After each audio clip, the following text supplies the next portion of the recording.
作戦開始。了解。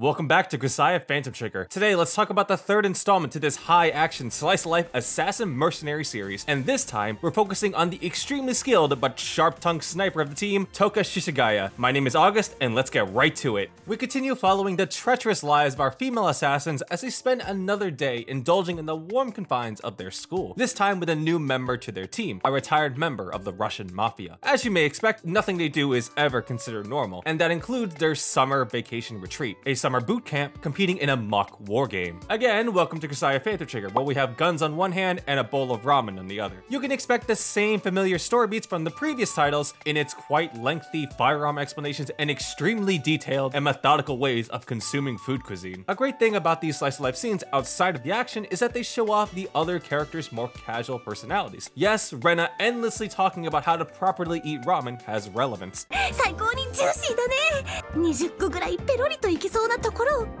そしていよいよ命乱に手をつける。食うじゃなくて食らう。 Every tick, every habit, every specific preference displays a fun telling quirk. For example, the newest member of their team, Maki, carries 4 handguns on her. Reason why is because if one gun gets jammed, the other one is ready to go. But the reason why it gets jammed is because it's so battered and bruised from being out in the field. It shows Maki's aggressive and brash attitude, her lone wolf style, since in the past, there's no one to do maintenance on her or guide her any differently. It also does wonders in contrast when we see her more relaxed side, when she's out hitting the town with her sister, putting poor ramen shop owners out of business. But let's put aside Rena and Maki's episodes of diners, drive-ins, and dives, and talk about the more grave elements, where some people weren't even granted another chance at a good meal again. The opening of Volume 3 begins with a couple bantering back and forth on the battlefield. They joke about how despite the perilous situation they're in completely left for dead, they'll end up coming back like boomerangs. But it isn't long before we find out that these individuals are Tokha's parents, one of which died in battle and the other was arrested for treason. It's an important event that has high relevance, and one that firmly identifies a common trend throughout this series, called you authority. There's an established dynamic between the girls and their handlers. Most of the action is handled by the girls, fighting on front lines. Their handlers may appear to be just commanding orders, but they too have their own battles to face, many against the upper management. Everyone's dealt with shitty, unreasonable bosses before, and this is no exception. And in the military and government world, the complexity of the amount of shit a person has to wade through is insane. Through all the relentless red tape, intentional ignorance, and just straight up corruption, it's a test of mental patience and self-discipline to not pull the trigger. The distastefulness is really put into perspective given that these are young students that are being sent off into war, in which they could have lived a normal average life. Instead, they're fighting a battle in the shadows with no rewards or acknowledgements. So the audacity for upper management to indulge in their selfless acts really strikes that nerve. I find it commendable that Haruto hasn't gone completely apeshit, although I yearn for the day that happens. The man's a monster, and we haven't even seen him at 10% of his actual power. Haruto's a pretty patient and understanding person, and despite his complaints, he'll put up with it in a professional manner. After all, he is basically the role model babysitter taking care of his students, including one irritable, snapping, short-stack sniper.